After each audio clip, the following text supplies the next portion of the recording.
since kita always based on data, jadi kayak kita yang cari tahu datanya sendiri, ngobrol sama orang. Nah itu tuh yang benar seseru itu sih sebetulnya. Jadi nggak cuman bikin tampilan dan tampilannya bagus ya. Kalau udah ngomongin UX tuh way more complicated than that. Tapi itu seru di prosesnya gitu. Justru itu yang bikin seru ya? Yes, berasa jadi kayak detektif tau nggak sih? Oh iya. Podnet, ngobrol asik seputar IT dan karir. Hai IT people, welcome back to Podnet bareng aku, Minet Vira, yang bakalan nemenin kalian di episode kali ini. Kalau misalnya biasanya kita kayak ngobrol-ngobrol sama anak IT banget gitu ya, yang mungkin cyber security, data science, tapi kalau sekarang mungkin lebih ke IT plus art gitu mungkin ya. Kita udah kedatangan salah satu narasumber dari sebuah startup fintech, dia ini sebagai UI UX designer gitu ya. Langsung aja kita sambut. Halo Kak Alfred. Halo, nama saya Alfred, sekarang sedang bekerja di fintech, salah satu startup di Indonesia, dan sekarang sebagai senior product designer. Senior product designer. Oke, Kak, apa kabar deh? Aku mau nanya kabarnya dulu. Baik, puji Tuhan. Baik ya. Oke, Kak Alfred, mau tahu dong kira-kira day to day-nya sebagai seorang senior product designer, bener ya? Yes, Senior betul. product designer itu ngapain aja sih? Nah, senior product designer itu mungkin saya cukup yakin setiap perusahaan sih beda-beda ya. Tapi kalau di kantor saya tuh kita ngurusin dari sisi desain si aplikasinya end to end, dan kita juga dibagi berbagai macam squad depends on features. Nah, sebagai seorang senior product designers kita di-assign sendiri-sendiri gitulah, dan kita kayak di-expect untuk bisa mandiri gitu. While kalau yang bukan senior mungkin entry levelnya, juniornya itu masih dipegang sama leadnya gitu, dan handle-nya juga lebih banyak squad dan features. Oh, oke. Seperti itu. Oke, berarti dibagi berdasarkan feature masing-masing ya? Yes, betul. Jadi di tempat kita memang sistemnya seperti itu. Oh, seru banget. Ya. Kerjanya berarti lumayan banyak atau kayaknya so-so lah gitu? Sebetulnya lumayan banyak sih, karena di startup itu kan kita moving fast ya. Yeah. Tiba-tiba kita develop feature A, B, C, D, terus deadline-nya juga kayak buru-buru semuanya. Jadi benar-benar hektik sih. But it was fun. It was fun. Oke. Kak, kalau misalnya senior product designer itu bisa disebut sebagai UI UX designer gak? Ini juga terminologi lumayan unik sih, dan balik lagi setiap perusahaan itu pasti beda-beda. Kayaknya ada yang sebetulnya role-nya sebagai UI designer atau UI UX designers, ada juga role-nya state-nya sebagai product designers kayak gitu. Oh, mungkin kayak beda nama gitu kan ya? Iya. Beda nama ya? Yes. Oke, Kak, kita flashback dulu kali ya. Boleh nggak diceritain gimana sih awal mula bisa terjun ke dunia UI UX ini? Oke, ini menarik sih, karena basically lulusan saya sendiri pun dari graphic design, jadi lulusan desain komunikasi visual tuh. Terus kan seiring berjalan dengan waktu, industri teknologi itu kan makin kesini makin menggiurkan ya. Iya. Entah dari salarinya, entah dari trennya, startup-startup Indonesia yang gede-gede gitu. Betul. Nyari-nyari celah lah, gimana nih supaya bisa ikut kompetitif juga nih sama yang lain. Oke. Desain, ketemu teknologi, ketemu deh tuh UI UX design atau product designer, seperti itu. Jadi pengen tetap yang ada dunia teknologinya, Yes. karena salary-nya juga oke ya. Betul. Itu kayak kalau misalnya bisa aku simpulin sebenarnya tertarik sama dunia teknologi, Yes. tapi kan awalnya dari DKV gitu ya, Betul. art juga ya, designing, tapi pengen masuk tetap ke dunia teknologinya nih, karena emang kalau misalnya menurut aku pribadi, aku udah lumayan banyak juga ngobrol-ngobrol sama orang teknologi ya di sini, emang salary-nya ya lumayan sih. Lumayan. Nggak lumayan lagi malah kayak ya oke lah gitu, cuan Kompetitif. banget ya, kompetitif gitu, bisa untuk dipertimbangkan gitu ya. Yes. Jadi memang itu menjadi salah satu pertimbangan juga berarti ya. Oke, nah kalau misalnya dari tahun 2012, kakak bener nggak dari tahun 2012 berkarirnya? Lulusnya tuh 2014, tapi dari 2012 tuh sebetulnya udah mulai freelance dan kerja gitu sih.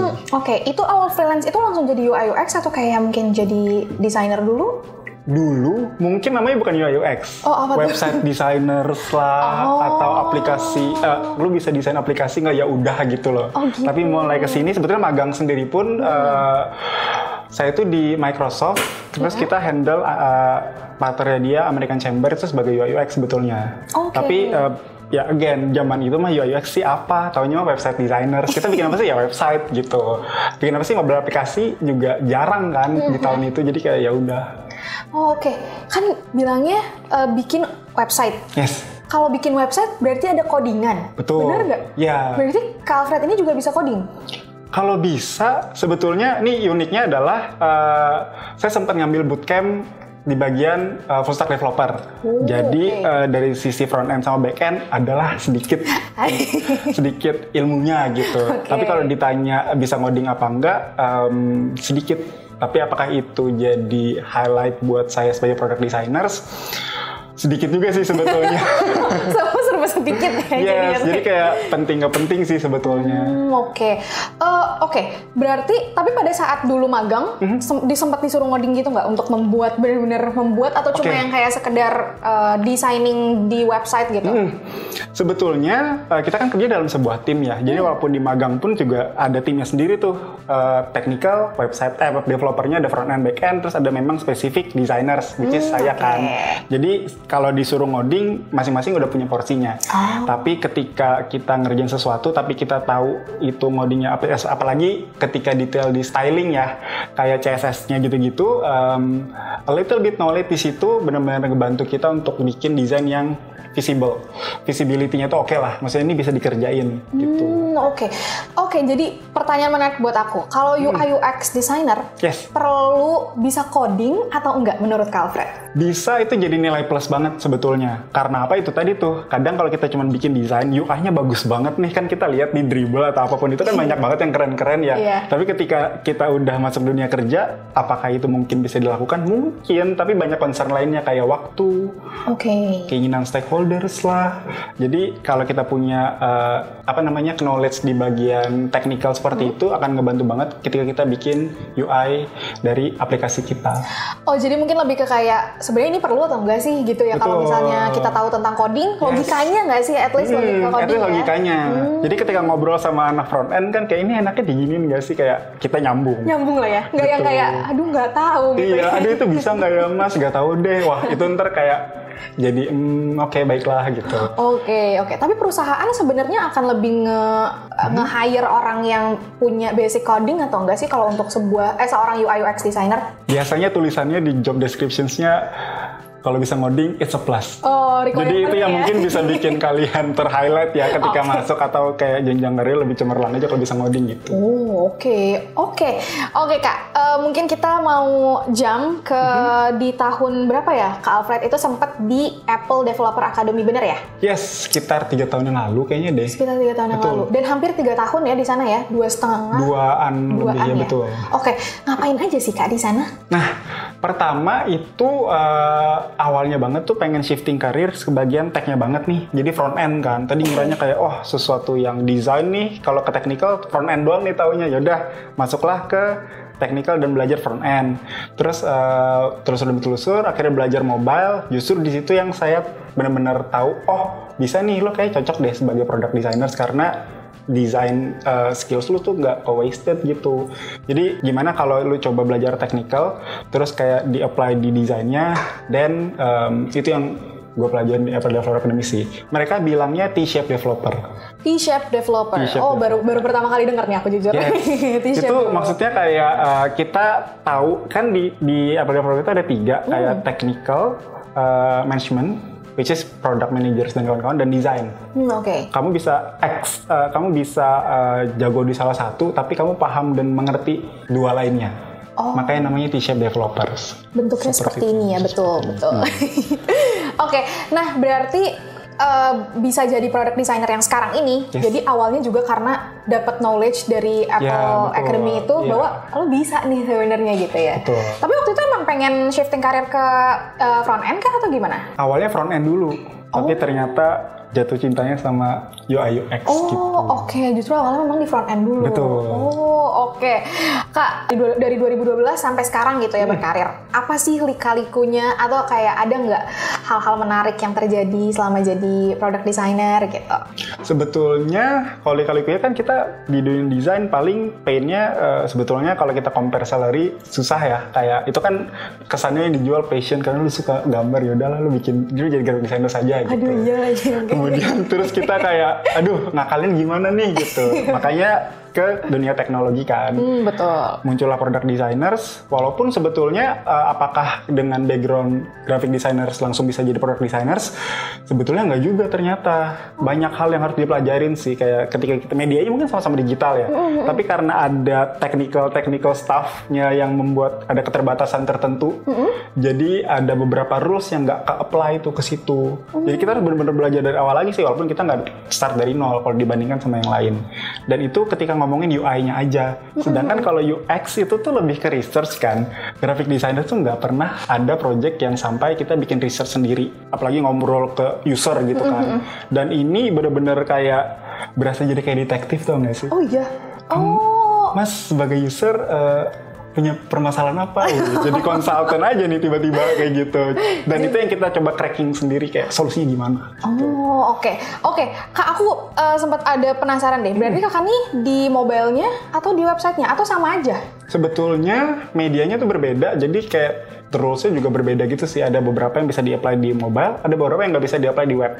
Kebetulan saya dapatnya di squad atau features yang ada di keduanya. Ada di mobile, ada juga yang di web app-nya. Oke. Berasa ada perbedaan nggak sih kalau misalnya dari ngerancang web dan juga mobile apps? Lumayan sih, tapi kayak sebetulnya mirip-mirip aja. Cuman ada beberapa do and don'ts-nya aja yang beda. Gitu. Oke. Kak, aku mau tahu dong, apa enaknya jadi seorang product designer atau UI UX designer yang mungkin nggak banyak diketahui sama orang-orang? Ada nggak? Enaknya apa ya?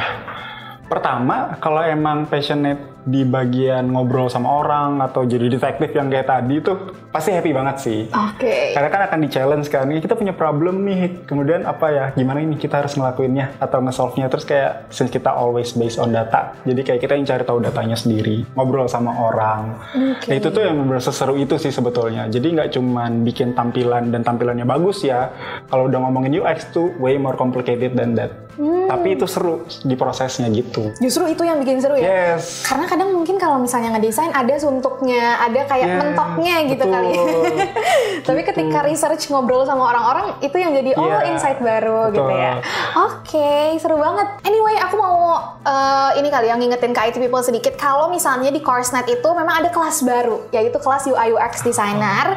Jadi mungkin kalau misalnya IT People yang mau belajar UI UX Designer seperti Kak Alfred juga nanti kemudian menjadi product designer, boleh banget dong kalau misalnya mau belajar di Coursenet. Oke, kita lanjut kali ya. Kak, pernah nggak sih ada kejadian lucu gitu ya, atau kejadian unik selama menjadi UI UX designer, selama product designer gitu? Lucu sih enggak ya. Jadi waktu kita di Apple Developer Academy itu kita benar-benar bisa explore banyak hal kan. Kamu mau solve problem apa gitu.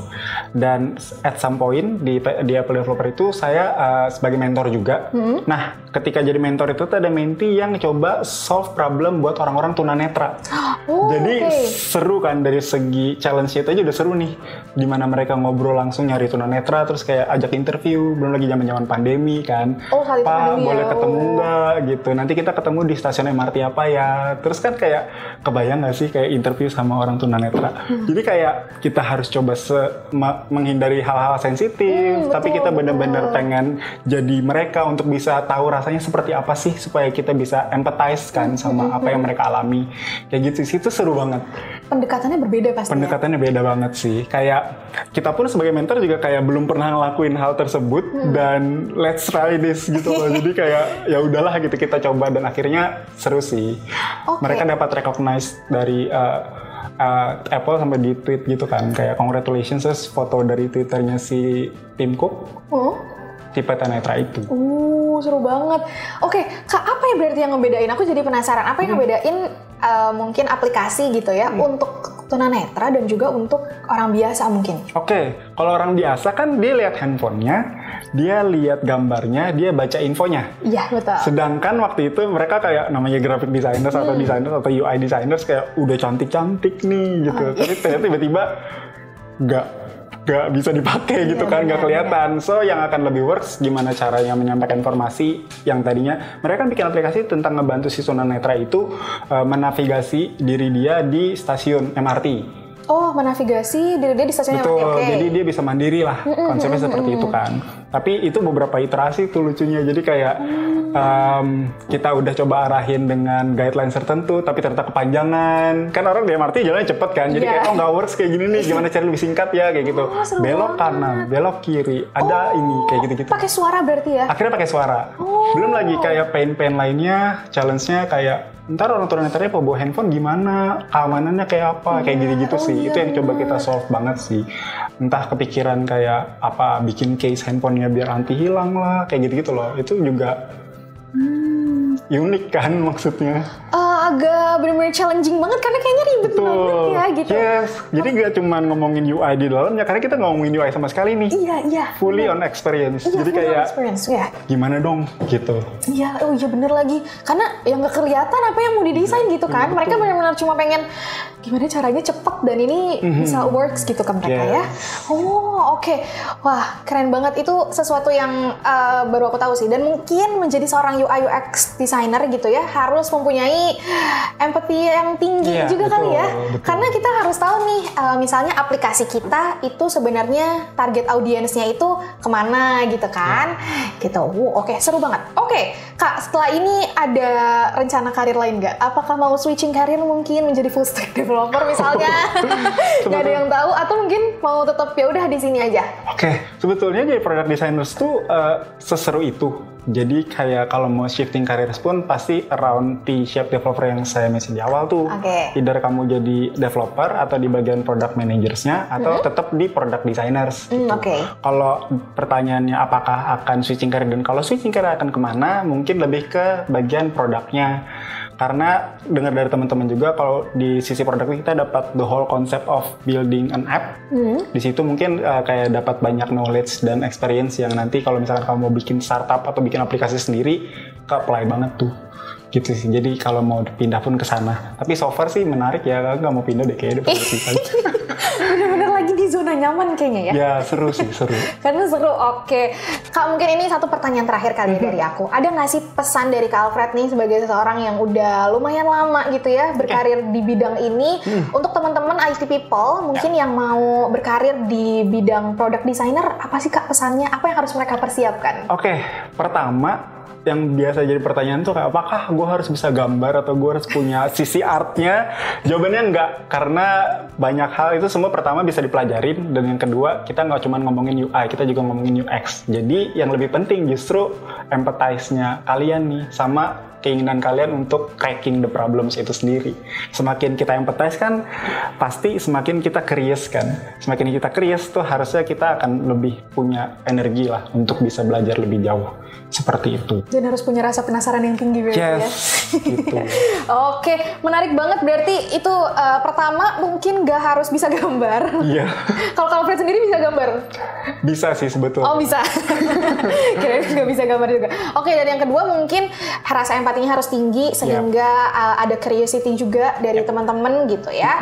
Dan yang ketiga yang pasti harus selalu mau belajar ya. Betul. Karena nggak mungkin, pasti akan terus berkembang, nggak mungkin cuma di sini doang. Kalian nanti pastinya akan, Kak, makanya dulu namanya pembuat website gitu ya. Kalau sekarang designer lah. Iya, website designer. Kalau sekarang namanya udah UI UX designer, product designer. Nah, nanti entah 10 tahun ke depan akan seperti apa ya. Jadi memang terus harus upgrade skill. Nah, kalau misalnya mau upgrade skill juga, Minat mau ingetin lagi, jangan lupa di CourseNet karena akan ada kelas UI UX Designer. Nah, buat teman-teman yang mau cek jadwal terdekatnya, bisa cek di www.coursetripnet.com. Nanti bakalan kelihatan tuh jadwal terdekat untuk kelas UI UX kapan aja sih, gitu. Oke, Kak Alfred, terima kasih banyak udah ngobrol-ngobrol bareng aku hari ini. Sama. Share pengalamannya yang sangat berarti, yang mungkin nggak banyak nih teman-teman tahu tentang seorang product designer gitu ya. Kak Alfred, terima kasih banyak sudah hadir hari ini. Sampai jumpa di kesempatan lainnya. Oke, IT people, jangan lupa buat semua yang mau tahu informasi terupdate seputar dunia IT, silakan untuk subscribe dan nyalakan lonceng notifikasi biar kamu nggak ketinggalan informasi seputar IT lainnya. Sampai jumpa di video selanjutnya. Bye! Podnet, ngobrol asik seputar IT dan karir.